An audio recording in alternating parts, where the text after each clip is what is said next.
ჩვენ ადამიანებს 99.9% გენეტიკის გვაქვს ერთი და იგივე ყველა ადამიანს და ადამიანი იტყვის მაშინ რომ რატო ვართ განსხვავებულები, ანუ ყველა ადამიანი რატო განსხვავდებით თუ მხოლოდ ესეთი მცირე 0.1%-ია ჩვენს გენეტიკაში სხვაობა და ეს მცირე სხვაობა რეალურად ქმნის უზარმაზარ განსხვავებას ადამიანებს შორის და ეს განსხვავებები არის ხილულიც და არახილულიც. მაგალითისთვის ადამიანის სახეს განსაზღვრავს 2000 გენი. ანუ ჩვენი სახე თითქოს სულ რამდენიმე კომპონენტია, მაგრამ 2000 გენი განსაზღვრავს როგორი სახე უნდა გქონდეს. მაგალითად, ყბა, ყბის ფორმა, ცხვირის სიგრძე, თვალის ფერი, სივრცე თვალებს შორის და ეს გენები მოქმედებს როგორც უზარმაზარი ორკესტრი. მარტო ადამიანის კანის ფერი განისაზღვრება 100-ზე მეტი გენით, ანუ კანის ფერი განისაზღვრება 100-ზე მეტი ფერით და მცირე ცვლილებაც კი მელანინის პროდუქციაში კანის ფერს ცვლის.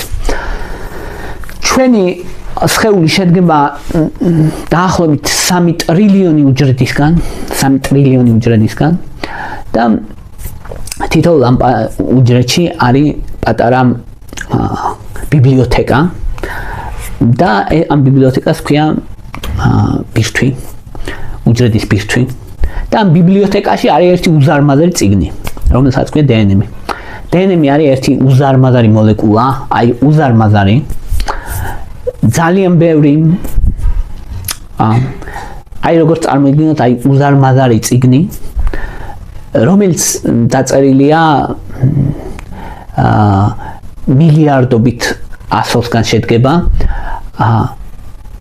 მაგრამ ამ წიგნში სულ გამოყენებულია 400. აი ეს ჩვენ ხო მაგალითად ვთქვათ სხვა ენებში სხვა რაოდენობის 26, 33 და ეს ხო რაოდენობის ისინი გვაქვს ასოები. მაგრამ აი აქ გამოყენებულია 400 და ეს 400 მუდმივი მიმდევრობებით, განმეორებებით, ხან ისე ხან ასე არის მთელი გენები დაწერილი. და ეს ადამიანის გენეტიკა შეიძლება წარმოიდგინოს როგორც უზარმაზარი რეცეპტების წიგნი. ანუ უზარმაზარი წიგნი რეცეპტების, რომელშიც არის მილიონობით სხვა რეცეპტი და საბოლოო პროდუქტი, ანუ როგორც აი რეცეპტების წიგნიდან შედეგად ვამზადებთ საჭმელს რაღაცას, აი ესე აი ამ უზარმაზარი წიგნიდან, დნმ-დან, უზარმაზარი ინფორმაციიდან, გენეტიკიდან მზადდება ცილები. საბოლოო პროდუქტი არის ცილები. ცილები ჩვენ გვჭირდება რომ მთელი ჩვენი ორგანიზმი შეიქმნას, ანუ ცილებისგან შევდგებით ჩვენ. და აქ არის ორი დიდი ნაბიჯი. პირველი არის რომ ეს წიგნი ვიღაცამ უნდა წაიკითხოს, ხო? ანუ ჩვენი გენეტიკა ვიღაცამ უნდა წაიკითხოს. რომ რა წერია აქ რა? და ამისთვის გვჭირდება ჩვენ დნმ პოლიმერაზა, ეს ის არის ფერმენტი, დნმ პოლიმერაზა, რომელიც კითხულობს ამ რეცეპტს. აი ეს რეცეპტი მჭირდება, დაიწყებს წაკითხვას. და დნმ პოლიმერაზა წაიკითხავს და ამოწერს რაღაცა ფრაგმენტს, რეცეპტს. ანუ როგორც აი უზარმაზარი წიგნი რო გქონდეს რა, წარმოიდგინე რომ აი ოთახის ტოლა წიგნი აქვს მაგალითად რა. და ყოველ ჯერზე, როცა შენ დაგჭირდება რაღაცა რეცეპტი აიღო ამ წიგნიდან, ხო არ დაიწყებ ამ წიგნის ცხევას სამზარეულოში? არა, ხო, რა თქმა უნდა, გადაშლი ვთქვათ, ამოიკითხავ რაღაცას, ამოიწერ და წაიღებ სამზარეულოში. აი ესეთ რაღაცას აკეთებს დაახლოებით ეს დნმ პოლიმერაზა ამოწერს ამ რეცეპტს და აი ეს რეცეპტი არის უკვე გენი. აი ამ რეცეპტს ამოწერს და წაიღებს სამზარეულოში. და ეს ამას ქვია მესენჯერული RNA-მი.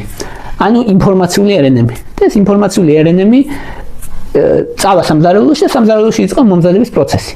ამ მომზადების პროცესი ჩვენს ორგანიზმში ხდება უკვე რიბოსომები აკეთებს ამას, ანუ ბირთვიდან გამოდის ეს ინფორმაცია რიბოსომებში მიდის და რიბოსომები აკეთებენ ცილებს. აი ეგ არის აზრი და საბოლოო პროდუქტი, ანუ კერძი გვაქვს ცილები. ეგ არის აზრი, მთელი აზრი ამ გენეტიკის. აი ესე ხდება ჩვენი გენეტიკის, ანუ ინფორმაციის გადმოთარგმნა ცილებად.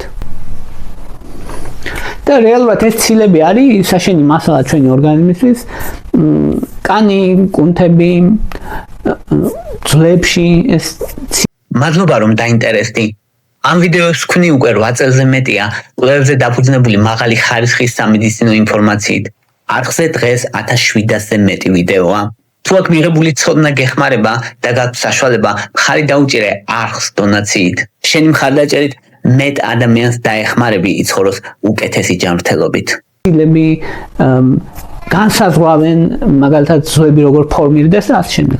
ცილები აკეთებენ ყველაფერს, თმები, ფრთხილები, თვალები და ასე. ან ცილებისგან იქმნება რეალურად ჩვენი ორგანოები, მათ შორის შინაგანი ორგანოები, გარეგანი ორგანოები. ხო, ნუ ცილების გარდა სხვა რამეებიცაა, მაგრამ ცილები თამაშობს მთავარ როლს, ისინი აკეთებენ ყველაფერს რა. ანუ ცილას შემოაკის ცხიმით, ცილას მოაკის ნახშირწყალიც და ასე შემდეგ. გლუკოზაც და ასე, ანუ ცილები არის მთავარი მოთამაშეები და დამატებით კომპონენტებიც დააქვთ ამ ცილებს, როგორც ქალაქში ადამიანია, ხო? ადამიანის გარეშე შენ შეგიძლია თქვა კი რომ შენობაც არისო, მაგრამ ის შენობა იდგება და იდგება, ვერაფერს ვერ გააკეთებს თავისით, ხო? ანუ ადამიანი ჭირდება რომ იმოქმედოს და შენობას აზრი მისცეს, ხო? ან აშენოს, ან დაანგრიოს, ან იცხოვროს, ან რაღაცა ქნას, თორე ანუ ადამიანის გარეშე შენობას თვითონ აზრი არ აქვს, ხო? აი ეგრეა დაახლოებით ცილები და სხვა რაღაცები, რომ ანუ ცხიმი კი არის ორგანიზმში, მაგრამ იმ ცხიმს რა აზრი აქვს, თუ ცილა არ იქნება, იმიტომ რომ ცილა აკეთებს ყველაფერს, ცილა წაიღებს, ცილა მოიტანს, ცილა დააგროვებს, ცილა დაწვავს და ასე შემდეგ. ანუ ცილებია მოკლედ ყველაფერი, ამიტომ არის რომ გენების საბოლოო პროდუქტი არის ცილა. ანუ ჩვენ გენეტიკა გვაქვს, იმიტომ რომ ცილები შევქმნათ. ეგ არის აზრი.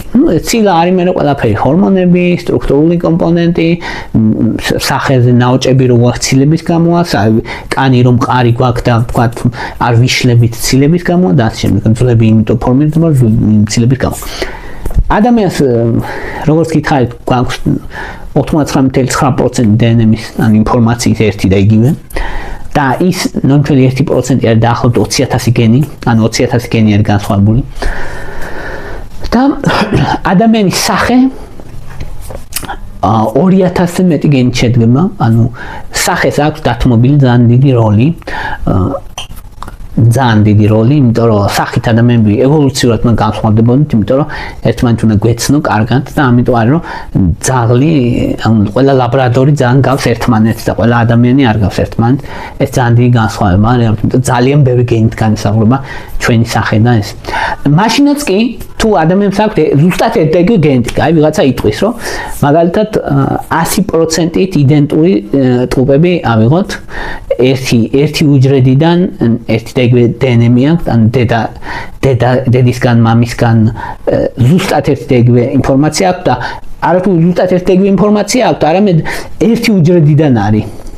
ანუ ჰომოზიგოტური ტყუპები რო ავიღოთ, რომელიც ერთი უჯრედის გაყოფის შედეგად განვითარდნენ, ანუ ერთი უჯრედი გაიყო და აქედანაც ერთი ადამიანი, იქედანაც მეორე ადამიანი დაიბადა. ანუ ზუსტად ერთი და იგივე ყველაფერი. მაგრამ მაინც განსხვავდებიან რაღაცაებით. ანუ კი შეიძლება ის პირველი შეხედვით ვერ იცნო, მაგრამ სხვანაირი ხასიათი ექნება, თვალის ფორმა შეიძლება სხვანაირი იქონდეს, ცხვირი ცოტა შეიძლება სხვანაირი იქონდეს და რაღაცები მაინც განსხვავებული ექნება. და ეს განსხვავება ხდება რატო ახლა? როგორც პირველივე საათებიდან, როგორც კი გაიყოფა უჯრედები და ის თავისთვის დაიწყებს, ის თავისთვის დაიწყებს, რომელიღაცა ცოტა მეტ ჟანგბადს მიიღებს, რომელიღაცა ცოტა მეტ საკვებს მიიღებს, რომელიღაცა უფრო აჩქარდება, რომელიღაცა უფრო შენელდება, რომელიღაცა უფრო დააგვიანებს და ასე. ანუ ცილების სინთეზს, დნმ-ის წაკითხვას, სულ მცირე ცილე ცვლილებებიც კი სიგნალებში უკვე დიდ განსხვავებებს ბადებს მე მომავალში და მომავალში. მცირე ცვლილებებიც კი. ამის გარდა ამოქმედდება ну გარემო ფაქტორები რა თქმა უნდა, ახლა ვიღაცა იქ ერთი ტყუპი თუ გაუშვი ტყუპის ცალი და მზეზე ამუშავე მთელი ცხოვრება, მეორე თუ დასვი იმაში მზეთუნახავივით, ხო? ეს მზეთუნახავივით იქნება ნაოჭების გარეშე და ის ვინც იმუშავებს მზეზე, ის იქნება დანაოჭებული. ერთი გენეტიკა ქონდათ, მაგრამ გარემო ფაქტორებმა იმოქმედა. მეტიც ჩვენ გვაქვს ერთი ეპიგენეტიკა ქვია, ეგეთი. ეპიგენეტიკა ის იდეა არსებობს, რომელიც ჩვენ ხო გვაქვს ეს დიდი წიგნი, რომელშიც არის ინფორმაცია ჩვენ შესახებ, ადამიანის შესახებ და ამ წიგნში არის ყველაფერი.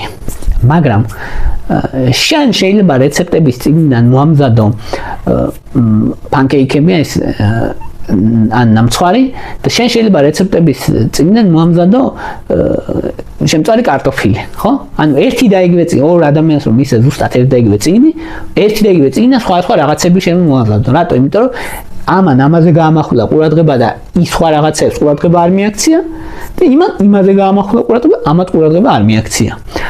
ასევე ზუსტად იმაში გენებში, რომ ეპიგენეტიკის აზრი ისაა, რომ ზოგიერთი გენი აქტიურდება, ზოგიერთი მიიძინებს და ეგ ხდება კიდე აქაც. ანუ ეპიგენეტიკასაც ძალიან დიდი მნიშვნელობა აქვს, რომ კი, ანუ იმ ტყუსაც და იმ ტყუსაც ერთ-ერთი გენები ქონდა, მაგრამ იქ იმან გაიღვიძა, იმან დაიძინა, აქ ამან დაიძინა, იმან გაიღვიძა. სხვა გენები გაუაქტიურდათ. აი ესე მუშაობს რეალურად ისა ეპიგენეტიკა. რა თქმა უნდა, კიდე დიდი მნიშვნელობა აქვს სხვა გარემო ფაქტორებსაც, კვებასაც და ის ბევრ რამეს განათლებასაც და ადამიანის ფორმირებაში. ჩვენ გენეტიკურ ინფორმაციას ვღებულობთ მშობლებისგან, რა თქმა უნდა, დედისგან, მამისგან. და თანაბარი რაოდენობით გენებს ვღებულობთ ორივე მშობლისგან, 23 ქრომოსომას ერთი მშობლისგან, 23-ს მეორესგან. ხო, ეს ქრომოსომები რა არის? ქრომოსომები არის დაპაკეტებული დნმ-ი. ანუ პაკეტების რომ მიიღო დნმ-ი დაახლოებით ეგრე. ამ ეს დიდი წიგნი რომ შეფუთო და ანუ წიგნები რომ გამოდის ტომებად რა, რომ ეს 23 ტომიანი წიგნია, მოკლედ ესეც აქეთაც ეს 23 ტომიანი წიგნი შეერწყმევა ერთმანეთს და ერთი უზარმაზარი წიგნი მიიღება. აი ეგ არის ისა აზრი. და ანუ 23 მიიღო დედისგან, 23 მიიღო მამისგან. მაგრამ მამა განსაზღვრავს ბავშვის სქესს. ესე როგორ არის რომ ამ 23 ქრომოსომისგან 22 არის ჩვეულებრივი და ერთი არის სასქესო ქრომოსომა. და სასქესო ქრომოსომა არის X-ი, ქალის შემთხვევაში ყოველთვის და კაცის ქრომოსომებიდან 22 ჩვეულებრივია და ის 23 ან X-ი ან Y-ი. თუ X-ია გოგო იბადება, თუ Y-ია ბიჭი. ხო, ეხლა ვიღაცამ შეიძლება იფიქროს, რომ ესეა საქმე, რომ ეს თუ X-ია, ის Y-ი ის გოგოა, Y-ი თუ ბიჭია, ყველაფერი ესე მუშაობს, მაგალითად, რომ აქ მაგალითად 5-იანია, ესე იგი ცხვირი გრძელია, 4-იანია ცხვირი მოკლეა, ესე არ მუშაობს სხვა შემთხვევებში. ანუ არის რაღაცები, სადაც მართლა თითო გენი განსაზღვრავს თითო ნიშან-თვისებას რა. მაგალითად არის დაავადებები, ზოგიერთი ცისტური ფიბროზი, ჰანტინგტონის დაავადება, სადაც ერთი გენი განსაზღვრავს ნიშან-თვისებას. ასე არ მუშაობს ზოგადად გენეტიკა, ბევრი გენი განსაზღვრავს ერთ ნიშან-თვისებას ხშირ შემთხვევაში. მაგალითად, ვთქვათ, ცხვირს ხო გონია რომ ცხვირი რა არის, ხო და ან ცხვირს განსაზღვრავს 200 გენი.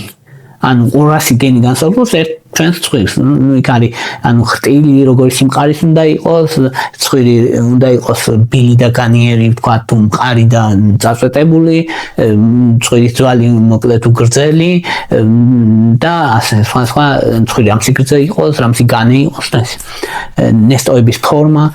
ანუ ცხვირსაც კი განსაზღვრავს 200 სხვადასხვა გენი. აი მას ქვია პოლიგენური მემკვიდრეობა, ანუ რამდენად ბევრი გენი განსაზღვრავს, ამიტომ ეძახენ პოლიგენურ, ბევრი სხვადასხვა გენები.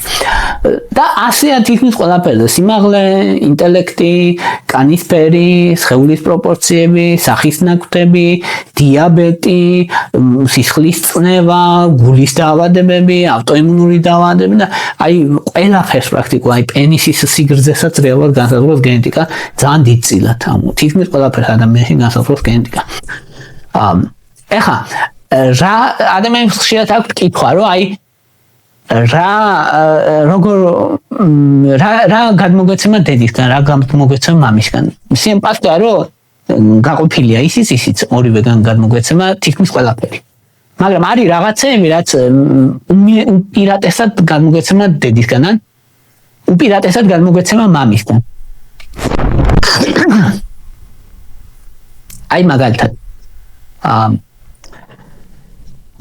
დედისგან გადმოგვეცემა ენერგია, მიტოქონდრიული ენერგია რეალურად ყოველთვის დედისგან მემკვიდრეობს და ეს აი რამდენად გამძლე ხარ, რამდენად გვიან იღლები, რამდენად ნელა ბერდები, დედისგან გადმოგვეცემა ეგენი როგორც წესი.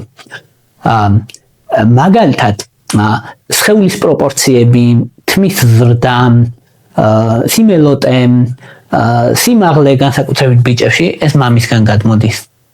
ცხიმის განაწილება მაგალითად დუნდულოებში იქნება თუ ფეხებში თუ მუცელში ეს დედისგან გადმოდის. მეტაბოლიზმის რითმი დედისგან გადმოდის. ენერგიის ეფექტურობა დედისგან გადმოდის. ცირკადული რითმი დილის ადამიანი ხარ თუ ღამის დედისგან ძირითადად.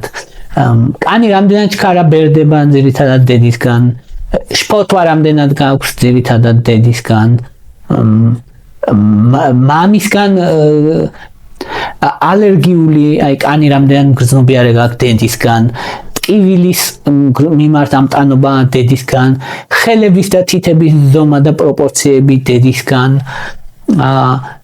სახის სიმეტრიულობა, სხეულის თმიანობა, თვალების ფორმა, ცხვირის კეხი, ხმა, ეგენი მამისგან ხშირად, სიარულის მანერა მამისგან ხშირად, სხეულის პროპორციები მამისგან, ეგეც ხშირად.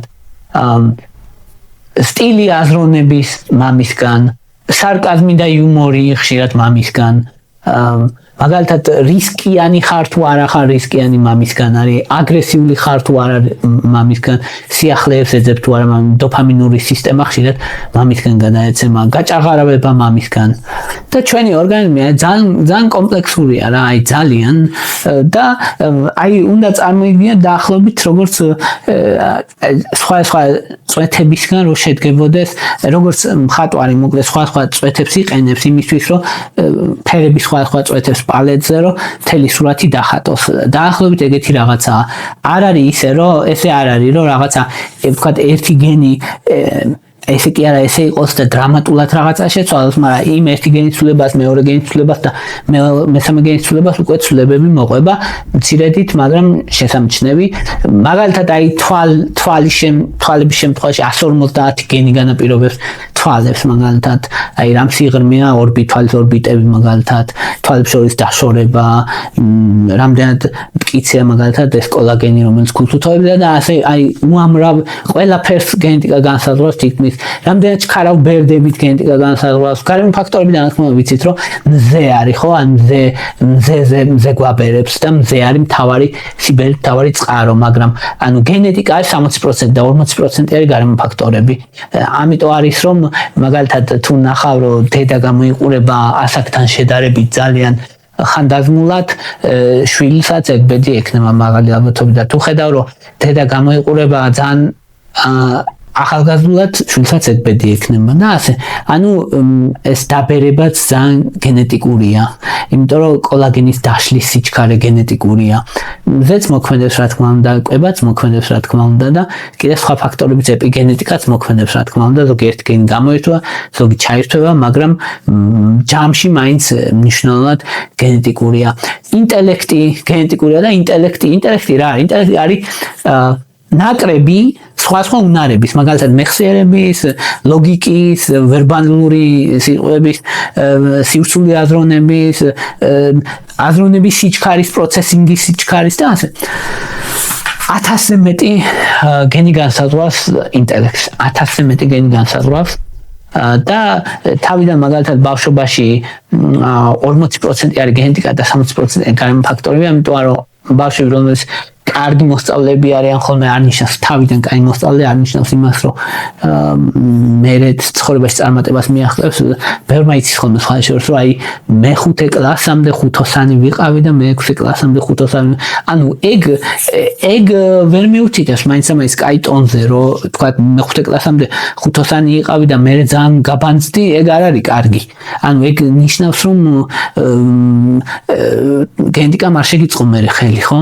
და ნუ არა ხა შენ ეგ ადამიანის ბრალი არა, ამიტომ ანუ ადამიანს ვერ დაადანაშაულებ მაგაში, მაგრამ უბრალოდ აი ეგ არის ერთ-ერთი თვალსაჩინო ის რომ ის ადამიანებს გენეტიკა არ უწყობს ხელს მაგალითად იმაში რომ რაღაც ან კიდე არის ხოლმე რომ აი ვინც სულად სწავლობდა და ისა შეიძლება სკოლაში კარგად სწავლობდა ცხოვრებაში ვინც სულად სწავლობდა ცხოვრებაში წარმატებას მიაღწია ხო იმიტომ რომ გენეტიკურად იყო ისეთი კარგად სხვა ფაქტორიც მუშაობს მან მარტო იმაზე აზროვნებაზე ინტელექტზე არ არის თქო წარმატება ძალიან ბევრ ფაქტორზეა დამოკიდებული მათ შორის გამართლებაზეც მაგრამ ჯამში ინტელექტსაც რა თქმა უნდა აქვს როლი და გენეტიკასაც აქვს როლი. ხო და დასრულობაში გენეტიკა 80%-ია და ბავშვობაში 40%-ია გენეტიკის. სიმსივნეებიც კი ზოგიერთი სიმსივნე გენეტიკურია, მაგალითად BRSA გენები არის, რომელიც მკერდის კიბოს განაპირობებს და მკერდის კიბოს რისკს ზრდის თითქმის 70%-მდე მკვეთრად გენეტიკურია ეგ. და მაგალითად ხასიათი გენეტიკურია ტემპერამენტი, მოტივაცია, რისკის შემცველი ქცევა, სტრესის მიმართ რეაქცია, მონდომება, დოპამინური სისტემა გენეტიკურია, სეროტონინის გენებზე გავლენა აქვს ასევე გენებს ძალიან დიდი მნიშვნელობა აქვს სეროტონის სისტემაზე. და ეგ განაპირობებს მაგალითად შფოთვის მიმართ ტენდენციურობას და ასევე დოპამინური რეცეპტორების ტიპების მიხედვით როგორი გენები გაქვს მაგაზია დამოკიდებული კრეატიულობა, პერსისტენტულობა, რამდენ ცდელი და ეს მუღამიანი ადამიანი ხარ და პრობლემის გადაწყვეტის უნარი, ეგეც გენეტიკა, ან გენეტიკა რეალურად აძლევს ფორმას. გენეტიკა არ არის განაჩენი, მაგრამ რეალურად დიდ სახეს აძლევს ადამიანს და იმიტომ ამბობენ ხოლმე რომ ისა ანუ ნიჭი თუა ნიჭი არ მოასვენებსო ნიჭერი თუაო ადამიანს რომ ამბობენ ხოლმე აი დაახლოებით მაგას გულისხმობენ რომ ანუ თუ რაღაცას მიმართ გენეტიკურად ესე ხარ ხო ანუ იქ მერე ლექსებსაც დაწერ რა ანუ თუ ძალიან მაღალი კრეატიულობა გაქვს და ეს ტვინი გეუბნება რომ მიდი და ეს რითმებს ქმნი ლექსებსაც დაწერ ან თუ რაღაცა თუ გაყიდვებისკენ მიიწე ბოლოს მაინც მან წახო და ასე ხო ანუ გენეტიკა რეალურად ძალიან დიდ აძლევს ფორმას ადამიანს თუმცა ჩვენი არჩევნებიც რა თქმა უნდა გარემო ფაქტორებიც დიდად მნიშვნელოვანია ეს იყო რის თქმაც მინდოდა და მადლობა რომ მისმენდით მადლობა რომ გაინტერესებთ თუ მოგწონთ ჩემი ვიდეო დალაიქეთ თუ მოგწონთ ჩემი არხი გამოწერეთ მადლობა ინტერესისთვის